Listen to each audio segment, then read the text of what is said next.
لبيك اللهم لبيك لبيك لا شريك لك لبيك إن الحمد والنعمة لك والملك لا شريك لك لبيك اللهم لبيك لبيك لا شريك لك لبيك إن الحمد والنعمة لك والملك لا شريك لك لبيك اللهم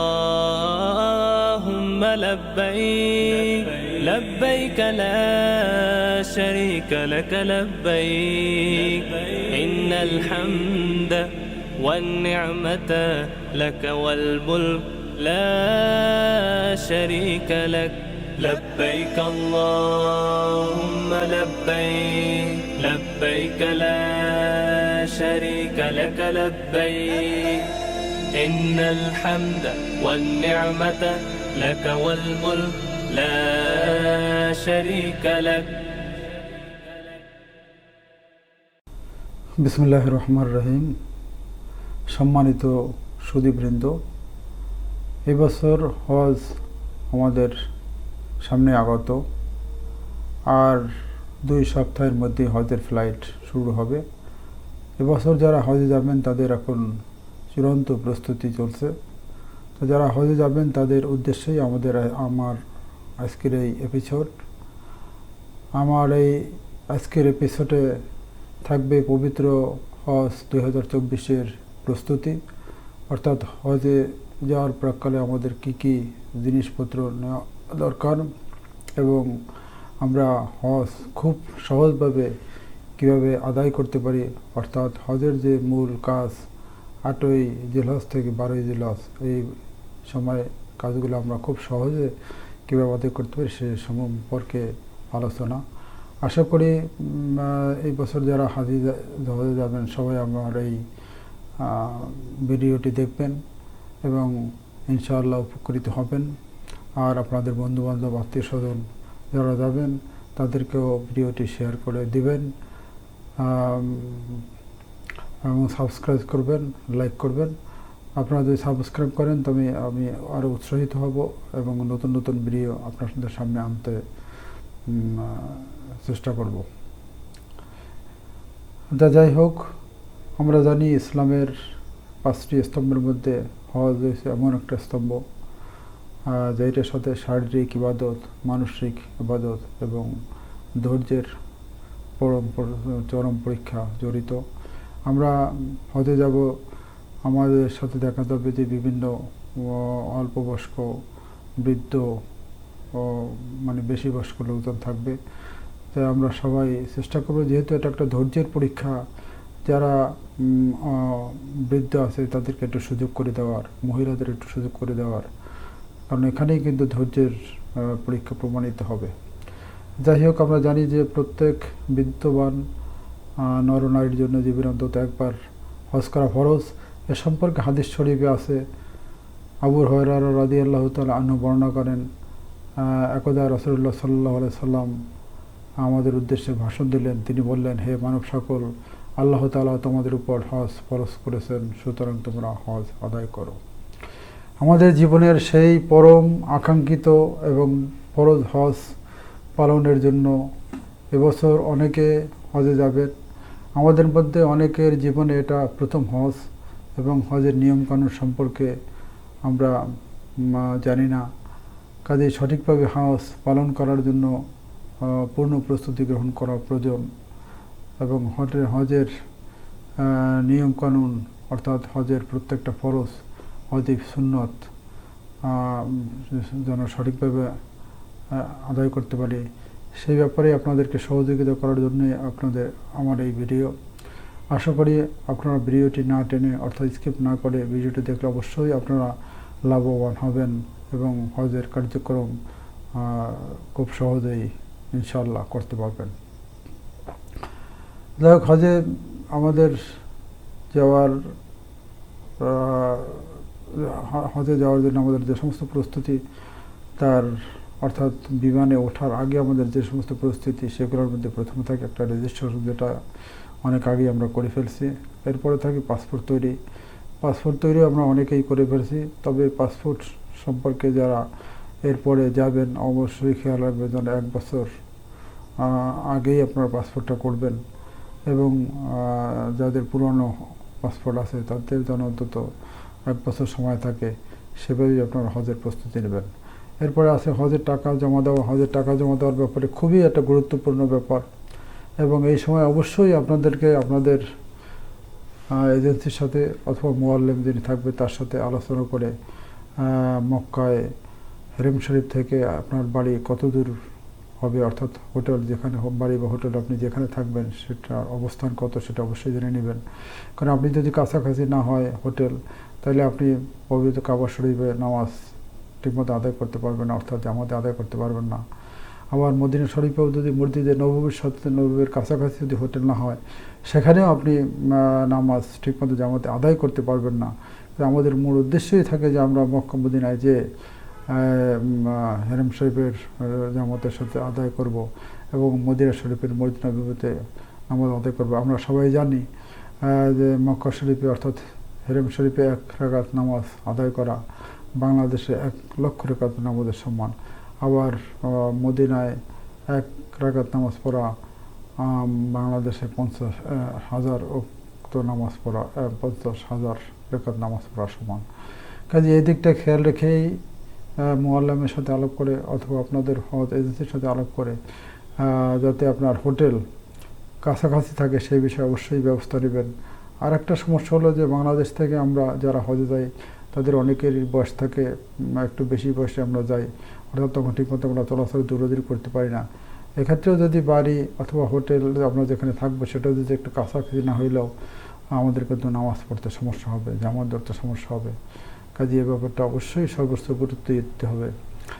তবে এই ক্ষেত্রে আর একটা বিষয় আপনাদেরকে জানা দরকার যে এই বছর বাংলাদেশ সরকার 5,78,000 টাকায় একটা প্যাকেজ ঘোষণা করেছে, কিন্তু এই প্যাকেজের মূল শর্তই হলো কাবা শরীফ থেকে বাড়ি বা হোটেল দূরত্ব হবে কমপক্ষে 2 কিলোমিটার।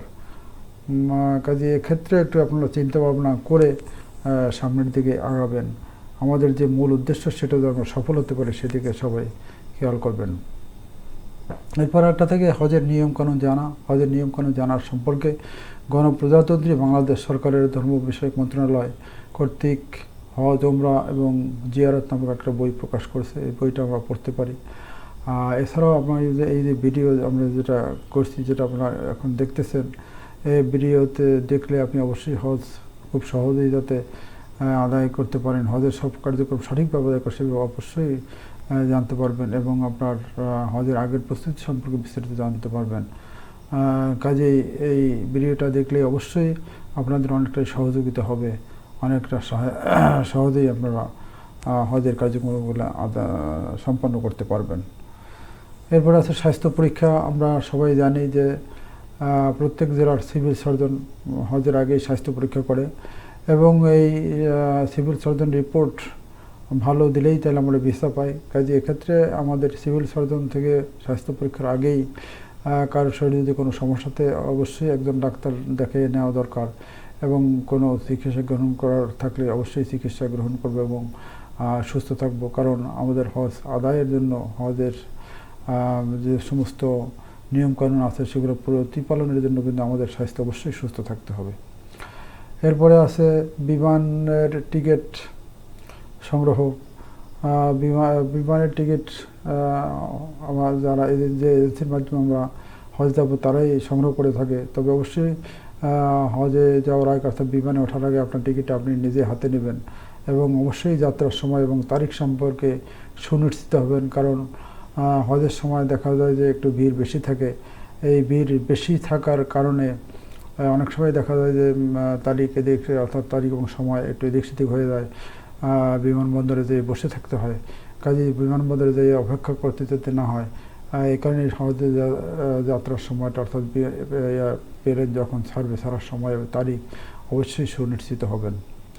আর এখানে আরেকটা ব্যাপার অবশ্যই আপনাদের মনে রাখতে হবে যে আমরা অনেকেই চাকরিজীবী আছি যারা হজে যাচ্ছি। চাকরিজীবী হলে অবশ্যই সংশ্লিষ্ট দপ্তরের ছাড়পত্র লাগবে। এই ছাড়পত্র যখন ল্যাগেজ পরীক্ষা করা হয় তখনই এই ছাড়পত্র পরীক্ষা করা হয়। কাজেই আপনারা যারা চাকরিজীবী আছেন অবশ্যই আপনাদের ডিপার্টমেন্ট থেকে ছাড়পত্র সংগ্রহ করবেন এবং ছাড়পত্রটা হাতের কাছে রাখবেন।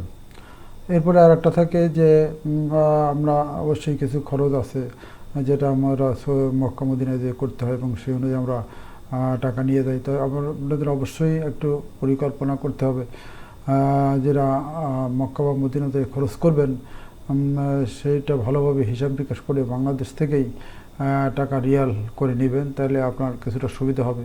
এখানে আরও একটু পরিষ্কার করে আপনাদেরকে বলি যে আপনারা যদি এটা টাকা যদি এখান থেকে রিয়াল বাড়াই না দেন, টাকা নিয়ে দেন, তাহলে মক্কা মদিনায় যে আপনার কিছুটা লস হবে।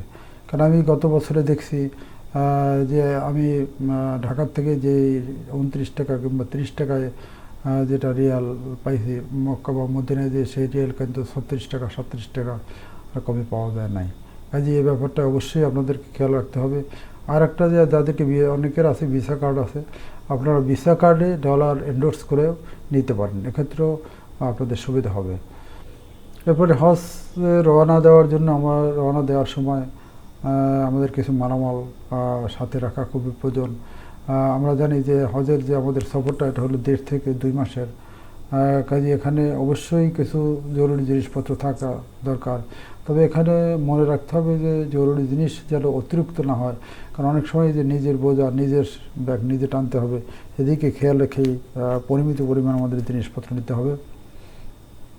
এই জিনিসপত্রের মধ্যে আমাদের প্রথমেই যেটা থাকে সেটা এবং পাসপোর্ট ভিসা, এটা অবশ্যই সযত্নে রাখবেন। এরপরে থাকে বিমানের টিকিট, আর একটা হলো চাকরিজীবী হলে আপনার সংশ্লিষ্ট দপ্তরের ছাড়পত্র। তারপরে আরেকটা নিতে পারেন টাকা রাখার জন্য গলায় ঝুলানোর একটা ব্যাগ। এরপরে আসে খুবই গুরুত্বপূর্ণ ইহরামের কাপড়। এই ইহরামের কাপড় এটা শুধু পুরুষের জন্য প্রয়োজন হয়, মহিলাদের জন্য কোনো ইহরামের কাপড়ের প্রয়োজন হয় না। পুরুষের জন্য যে কাপড়ের প্রয়োজন হয়, এই কাপড়ের 2টা অংশ থাকে, একটা হলো উপরের পার্ট এবং নিচের পার্ট। নিচের যে পার্টটা থাকবে এটা 2.5 হাত বহরের 2.5 গজ কাপড় লাগবে, এবং উপরের যে পার্টটা হবে সেইটা 2.5 হাত বহরের 3 গজ কাপড় লাগবে। এবং এই কাপড় অবশ্যই সাদা হবে, আর সুতি হলে ভালো হয়, পরতে সুবিধা হবে। এরপরে অবশ্যই স্যান্ডেল নিতে হয়, তো আপনারা নরম ফিতাওয়ালা 2 স্যান্ডেল নিতে পারেন, এবং 2 জোড়া নেওয়াই ভালো, কারণ অনেক সময় 1 জোড়া নষ্ট হয়ে যায় বা হারাই যায়। এই কারণেই আপনারা 2 জোড়া স্যান্ডেল নেবেন। তারপরে বেল্ট, ইহরামের কাপড় আটকানোর জন্য বেল্ট দরকার, আর কোমরে আটকানোর জন্য একটা ব্যাগ নিতে পারেন, এই ব্যাগে টাকা পয়সা এবং জরুরি কাগজপত্র রাখার জন্য। এরপরে গামছা বা তোয়ালে একটা নিতে পারেন। তারপরে লুঙ্গি, পাজামা, পাঞ্জাবি, গেঞ্জি এগুলো 2টা করে নিতে পারেন। সাবান, হালাল সাবান যেটা সেন্ট ব্যতীত। তারপর পেস্ট ব্রাশ এবং মেসওয়াক অবশ্যই নেবেন। তারপর নেইলার, যে চিরুনি, থালাবাটি, তারপরে হজের গাইড, এরপরে কোরআন শরীফ। আমি কোরআন শরীফ নেওয়ার জন্য এই কারণেই আপনাদেরকে অনুরোধ যাব, আমরা জানি যে মক্কা শরীফে বসে আমরা যদি কোরআন তেলাওয়াত করতে পারি, তাহলে মক্কা শরীফে বসে 1 খতম কোরআন শরীফ পড়া আর বাংলাদেশে 1 লক্ষ বার কোরআন খতম করার সমান হয়। আবার মদিনা শরীফে 1 বার কোরআন শরীফ খতম করা আর বাংলাদেশে 50,000 বার খতম করা এটা সমান হয়। তো এটা একটা অনেক বড় সওয়াবের ব্যাপার। কাজেই আমরা যারা হজে যাব অবশ্যই কোরআন শরীফ সাথে নিব, এবং মক্কা এবং মদিনায় বসে কোরআন শরীফ পড়ার চেষ্টা করব। অযথা সময় নষ্ট না করে কোরআন তেলাওয়াত এবং নফল নামাজ আর কাজা নামাজ আদায় করার চেষ্টা করব। কারণ আমরা অনেকেই জীবনে অনেক নামাজ কাজা করছি, সেক্ষেত্রে যদি আমরা মক্কা এবং মদিনায় বসে কাজা নামাজ আদায় করি, এবং 1 রেকাত নামাজ আদায় করা মানে 50,000 রেকাত নামাজ পড়া সমান মদিনা বসে, আর মক্কায় যেটা বললাম যে 1 লক্ষ রাকাতের সমান হবে। কাজে এখানে আমরা কাজা নামাজ আদায় করলে অনেকটাই হয়তো আল্লাহ তাআলা পূরণ করতে পারেন। এই আশায় আমরা অবশ্যই মক্কা এবং মদিনায় কাজা নামাজ আদায় করব। এরপর চশমা, যদি অনেকেই আমরা চশমা ব্যবহার করি, চশমা ব্যবহার করলে অবশ্যই অতিরিক্ত 1 জোড়া নিয়ে নেবেন। এরপরে সানগ্লাস, যেটা রৌদ্র থেকে বাঁচার জন্য। তারপরে একটা ছাতা অবশ্যই নেবেন। তারপরে বাংলাদেশে কিছু টাকা সাথে রাখবেন, কেননা হজ থেকে ফেরার সময় ঢাকা থেকে বাড়িতে ফেরার জন্য বাংলাদেশে কিছু টাকার প্রয়োজন হয়। আর যারা নারী যাবেন আর মহিলারা যারা, তো অবশ্যই তার বোরকা নেবেন। এরপরে মোবাইল সেট এবং চার্জার, আর একটা হলো ঔষধপত্র নেবেন।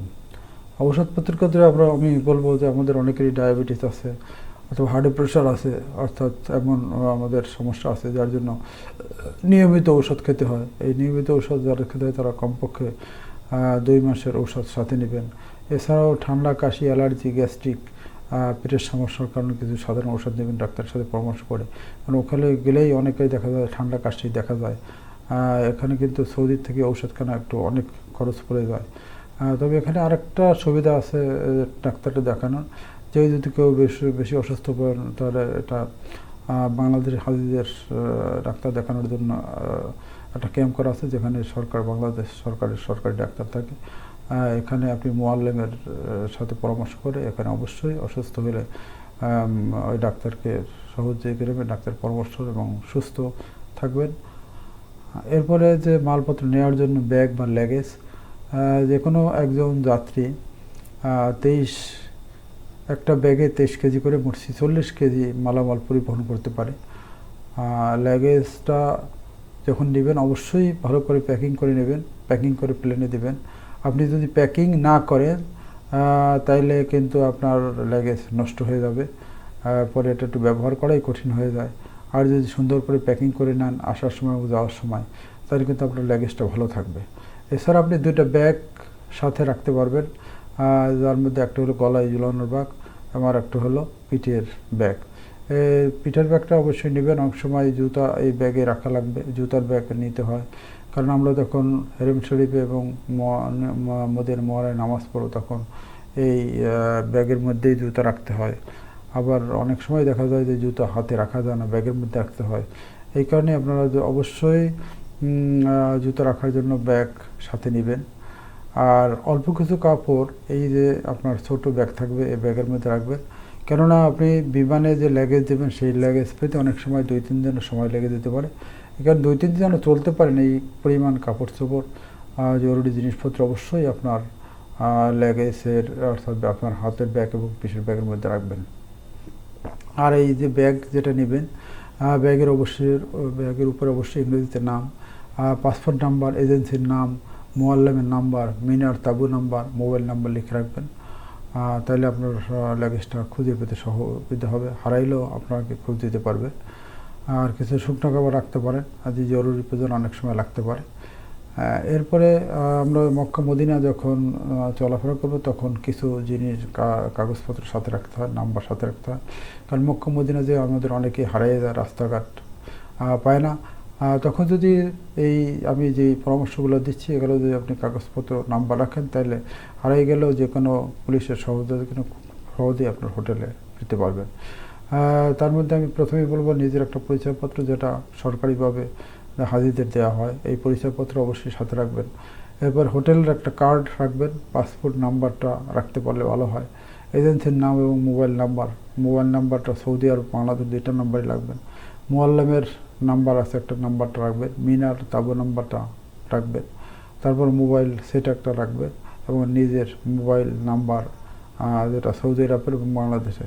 মনে রাখবেন যে সৌদি আরবে যাওয়ার সাথে সাথেই আপনাকে একটা সিম নিতে হবে যোগাযোগ করার জন্য, এবং এই সিমে আপনি টাকা এমনভাবে রিচার্জ করবেন যার মেয়াদ 45 দিন থাকে।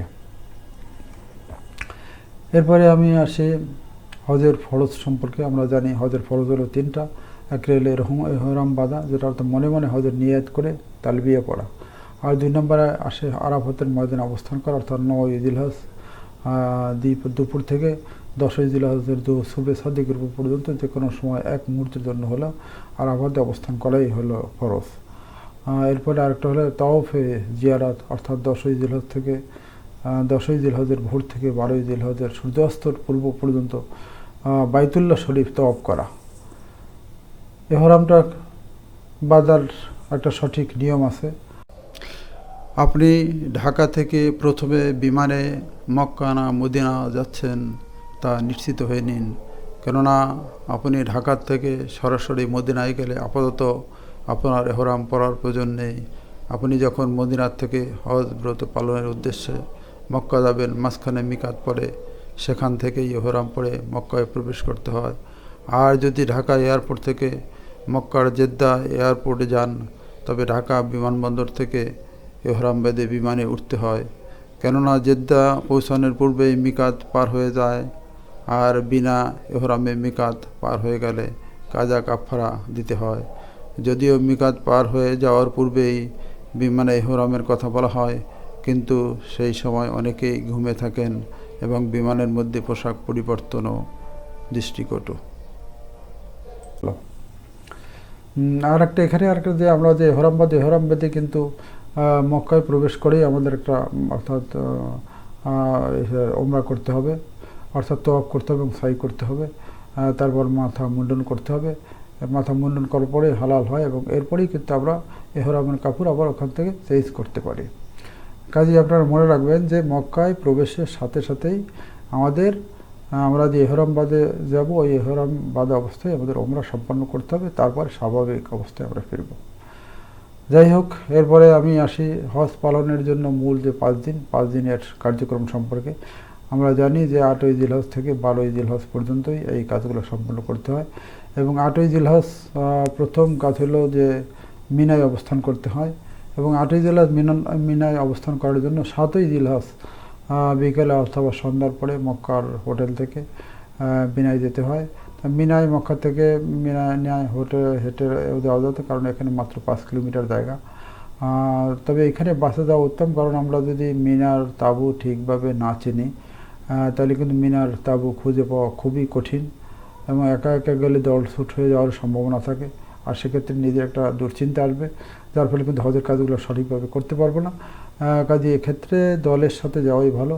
আর যারা অভিজ্ঞ এবং মিনা ভালোভাবে ছিলেন তাদের জন্য কিন্তু হেঁটে যাওয়াই উত্তম, কারণ প্রচুর ভিড় হয়, ভিড়ের মধ্যে যাইতে অনেক সময় লেগে যায়। এখানে হেঁটে যাওয়া যেতে যদি তাবু ঠিকমতো চেনে তার জন্য হেঁটে যাওয়াই উত্তম। এরপরে বলে মিনায় অবস্থানকালে আমাদেরকে একটু সতর্কতা অবলম্বন করা উচিত, কেননা মিনায় কিন্তু প্রচুর ভিড় হয় এবং বিশেষ করে গোসলখানা এবং বাথরুমে লম্বা লাইন হয়। কাজেই আমাদের সময় একটু খাওয়া দাওয়া পরিমিত করা দরকার, যাতে আমাদের বাথরুম এবং গোসল খুব বেশি ব্যবহার করতে না হয়। এদিকটা একটু খেয়াল রাখা এবং সতর্ক থাকা উচিত। এরপরে আসে 9ই জিলহজ কিন্তু আমাদের আরাফাতে অবস্থান করতে হবে। আরাফাতে অবস্থান করার জন্য কিন্তু আমরা 8ই জিলহজে মিনার থেকে আরাফাতে যেতে হয় এশার নামাজের পরেই, এবং এই সময় বাসেই যেতে হয় এবং আরাফাতে কিন্তু 9ই জিলহজ 10ই জিলহজ সকালবেলায় পাথর মারার জন্য আরাফাত এই মুজদালিফার থেকে আপনার হেঁটে জামারা যেতে হয়, অর্থাৎ পাথর মারার জন্য প্রথম বড় শয়তানকে প্রথম দিন অর্থাৎ 10ই জিলহজ বড় শয়তানকে পাথর মারতে হয়। এই সময়টায় সকালবেলা আমাদেরকে হেঁটেই যেতে হবে এবং আমরা বড় শয়তানকে 7টা পাথর মেরে সরাসরি আমরা এসের তওয়াফের জন্য মক্কায় যাব। তবে এইখানে আরেকটু পরামর্শ আপনাদেরকে দিব যে আপনারা যখন পাথর মারবেন জামারাজে, তখন অবশ্যই আপনারা সম্ভব হলে 3 তালা দিয়েই যাবেন, 3 তালায় ভিড় থাকে একটু কম। আরেকটা হলো যে যেখানে পাথর মারা হয় সেখানে যে দেখবেন যে লম্বা একটা ওয়াল আছে, যেটা আমি এই ভিডিওতে দেখাচ্ছি। এই ওয়ালের একদম শেষ প্রান্তে ডান পাশে যাইয়া দেখবেন যে লোকজনের ভিড় থাকে, ওখানে যদি আপনি একটু যেতে পারেন ওখানে বসে ঠিকভাবে কিন্তু পাথরটা আপনি মারতে পারবেন। আর যদি আপনি যাই ঢুকেই পাথর মারতে চেষ্টা করেন সেক্ষেত্রে কিন্তু পাথর অনেক সময় নির্ধারিত স্থান পৌঁছবেও না, লোকজনের ভিড় থাকে, মানুষের গায়েও পড়তে পারে এবং আপনার যে পাথর মারা ওয়াজিব সেই ওয়াজিব কিন্তু তরক হয়ে যেতে পারে, সেক্ষেত্রে কিন্তু আপনার হজটা ঠিকমতো আদায় হবে না। কাজেই অবশ্যই আমি পরামর্শ দেব যে আপনারা জামিরায় যে একদম শেষ প্রান্তে অর্থাৎ ডান দিকে চলে যাবেন, তারপর সেখান থেকেই পাথর মারবেন। এবং এরপরে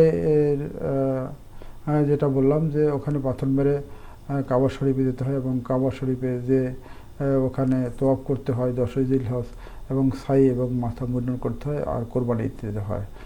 এবং কোরবানি দিয়ে কিন্তু আবার অর্থাৎ কাবা শরীফে যে তওয়াফ সাই এবং মাথা মুন্ডন এবং কোরবানি করে কিন্তু মিনায় যেতে হয়। মিনায় অবস্থান করতে হয় এবং মিনায় কিন্তু পরবর্তী অর্থাৎ 11 এবং 12 দুই দিনই পাথর মারতে হয়। তো 11 তারিখে যেটা করতে হয় যে প্রথম দ্বিতীয় শয়তানকে 7টা করে এবং তৃতীয় শয়তানকে 7টা করে মোট 21টি পাথর মারতে হয় এবং 21টি মেরে আপনার জামিরা থেকে আবার মিনায় বসতে হয়। মিনায় 11 তারিখ রাত্রে থাকতে হয় এবং 12 তারিখে আবার পাথর মেরে ওইভাবে একইভাবে 21টা পাথর মেরে মক্কায় ফিরে আসতে পারে। ফিরে আসতে হয় এই মুজদালিফার থেকে আপনার হেঁটে জামারা দিতে হয়, অর্থাৎ পাথর মারার জন্য প্রথম বড় শয়তানকে প্রথম দিন অর্থাৎ 10ই জিলহজ বড় শয়তানকে পাথর মারতে হয়। এই সময়টায় সকালবেলা আমাদেরকে হেঁটেই যেতে হবে এবং আমরা বড় শয়তানকে 7টা পাথর মেরে সরাসরি আমরা ইসের তওয়াফের জন্য মক্কা যাব। তবে এইখানে আরেকটু পরামর্শ আপনাদেরকে দিব যে আপনারা যখন পাথর মারবেন জামারাইজে তখন অবশ্যই আপনারা সম্ভব হলে 3 তালা দিয়েই যাবেন। 3 তালায় ভিড় থাকে একটু কম। আর একটা হলো যে যেখানে পাথর মারা হয় সেখানে যে দেখবেন যে লম্বা একটা ওয়াল আছে, যেটা আমি এই ভিডিওতে দেখাচ্ছি। এই ওয়ালের একদম শেষ প্রান্তে ডান পাশে যেয়া দেখবেন যে লোকজনের ভিড় থাকে। ওখানে যদি আপনি একটু যেতে পারেন ওখানে বসে ঠিকভাবে কিন্তু পাথরটা আপনি মারতে পারবেন। আর যদি আপনি যাইয়ে ঢুকেই পাথর মারতে চেষ্টা করেন সেক্ষেত্রে কিন্তু পাথর অনেক সময় নির্ধারিত স্থান পৌঁছবেও না, লোকজনের ভিড় থাকে, মানুষের গায়েও পড়তে পারে এবং আপনার যে পাথর মারা ওয়াজিব সেই ওয়াজিব কিন্তু তরক হয়ে যেতে পারে। সেক্ষেত্রে কিন্তু আপনার হজটা ঠিকমতো আদায় হবে না। কাজেই অবশ্যই আমি পরামর্শ দেব যে আপনারা জামিরায় যে একদম শেষ প্রান্তে অর্থাৎ ডান দিকে চলে যাবেন, তারপর সেখান থেকে উচিত। এরপরে আসে 9ই জিলহজ। 9ই জিলহজ কিন্তু আমাদের আরাফাতে অবস্থান করতে হবে। আরাফাতে অবস্থান করার জন্য কিন্তু আমরা 8ই জিলহজে মিনার থেকে আরাফাতে যেতে হয় এশার নামাজের পরেই, এবং এই সময় বাসেই যেতে হয় এবং আরাফাতে কিন্তু 9ই জিলহজ সূর্য উদয় থেকে সূর্য অস্ত পর্যন্ত অবস্থান করা হয়। তাই আপনারা যারা আমরা যখন আরাফাতে অবস্থান করব তখন আমাদের অবশ্যই বেশি থেকে বেশি দোয়া করতে হবে, কারণ আরাফাত এমন একটা জায়গা যেখানে আল্লাহ তাআলা দোয়া কবুল করে থাকেন এবং এই সময় অগণিত লোককে ক্ষমা করে থাকেন। এখানে আরেকটা ব্যাপার একটু বলে রাখি যে আমরা যে মিনা স্থানে অবস্থান করব প্রথমে, এটা কিন্তু আরাফাতে আসার আগেই এখানে 5 ওয়াক্ত নামাজ পড়তে হয় মিনায়। এই কারণেই কিন্তু ওই 7 তারিখ সন্ধ্যায় এসে অর্থাৎ 8 তারিখ পুরো দিনটাই মিনায় অবস্থান করতে হয়। এরপরে 9ই জিলহজ সূর্য অস্তের পরে আরাফাত থেকে মুজদালিফায় যেতে হয় এবং এই সময় কিন্তু প্রচুর ভিড় থাকে, অর্থাৎ লক্ষ লক্ষ লোক আরাফাত থেকে জামারা দিতে হয়, অর্থাৎ পাথর মারার জন্য প্রথম বড় শয়তানকে প্রথম দিন অর্থাৎ 10ই জিলহজ বড় শয়তানকে পাথর মারতে হয়। এই সময়টায় সকালবেলা আমাদেরকে হেঁটেই যেতে হবে এবং আমরা বড় শয়তানকে 7টা পাথর মেরে সরাসরি আমরা ইসের তওয়াফের জন্য মক্কা যাব। তবে এইখানে আরেকটু পরামর্শ আপনাদেরকে দিব যে আপনারা যখন পাথর মারবেন জামারাইজে তখন অবশ্যই আপনারা সম্ভব হলে 3 তালা দিয়েই যাবেন। 3 তালায় ভিড় থাকে একটু কম। আর একটা হলো যে যেখানে পাথর মারা হয় সেখানে যে দেখবেন যে লম্বা একটা ওয়াল আছে, যেটা আমি এই ভিডিওতে দেখাচ্ছি। এই ওয়ালের একদম শেষ প্রান্তে ডান পাশে যেয়া দেখবেন যে লোকজনের ভিড় থাকে। ওখানে যদি আপনি একটু যেতে পারেন ওখানে বসে ঠিকভাবে কিন্তু পাথরটা আপনি মারতে পারবেন। আর যদি আপনি যাইয়ে ঢুকেই পাথর মারতে চেষ্টা করেন সেক্ষেত্রে কিন্তু পাথর অনেক সময় নির্ধারিত স্থান পৌঁছবেও না, লোকজনের ভিড় থাকে, মানুষের গায়েও পড়তে পারে এবং আপনার যে পাথর মারা ওয়াজিব সেই ওয়াজিব কিন্তু তরক হয়ে যেতে পারে। সেক্ষেত্রে কিন্তু আপনার হজটা ঠিকমতো আদায় হবে না। কাজেই অবশ্যই আমি পরামর্শ দেব যে আপনারা জামিরায় যে একদম শেষ প্রান্তে অর্থাৎ ডান দিকে চলে যাবেন, তারপর সেখান থেকেই পাথর মারবেন। এবং এরপরে যেটা বললাম যে ওখানে পাথর মেরে কাবা শরীফে যেতে হয় এবং কাবা শরীফে যে ওখানে তওয়াফ করতে হয় 10ই জিলহজ এবং সাই এবং মাথা মুন্ডন করতে হয় আর কোরবানি দিতে হয়। এবং কোরবানি দিয়ে কিন্তু আবার অর্থাৎ কাবা শরীফে যে তওয়াফ সাই এবং মাথা মুন্ডন এবং কোরবানি করে কিন্তু মিনায় যেতে হয়। মিনায় অবস্থান করতে হয় এবং মিনায় কিন্তু পরবর্তী অর্থাৎ 11 এবং 12 দুই দিনই পাথর মারতে হয়। তো 11 তারিখে যেটা করতে হয় যে প্রথম দ্বিতীয় শয়তানকে 7টা করে এবং তৃতীয় শয়তানকে 7টা করে মোট 21টি পাথর মারতে হয় এবং 21টি মেরে আপনার জামিরা থেকে আবার মিনায় বসতে হয়। মিনায় 11 তারিখ রাত্রে থাকতে হয় এবং 12 তারিখে আবার পাথর মেরে ওইভাবে একইভাবে 21টা পাথর মেরে মক্কায় ফিরে আসতে হয় এবং এটাই মোটামুটি হজের পর্বর সমাপ্তি হয়। তাই আমি যে কথাগুলো বললাম আশা করি মনে রাখবেন এবং এগুলো মনে রাখলে আপনাদের হজের কাজ সম্পন্ন করা অনেক সহজ হবে। তা আমি আল্লাহ তাআলার কাছে দোয়া করছি যে আমাদের হাজিদের কাজ আল্লাহ তাআলা সহজ করে দিন এবং সকলের হজ আল্লাহ তাআলা কবুল করুন। আপনারা সবাই আমাদের জন্য দোয়া করবেন। আর আমার এই ভিডিও যদি আপনাদের সামান্যতম উপকারে এসে থাকে এটাই আমার সার্থক, এটাই আমার সাফল্য। তা আপনারা আমার এই ভিডিওকে সাবস্ক্রাইব করবেন, লাইক করবেন, শেয়ার করবেন, তাহলে আমি ভবিষ্যতে আপনাদের জন্য হজের উপলক্ষে আরও ছোট ছোট টিপস দিয়ে আপনাদেরকে সহযোগিতা করার সর্বোচ্চ চেষ্টা করব। সবাইকে আমার সালাম, সবাই আমার জন্য দোয়া করবেন। আল্লাহ হাফেজ।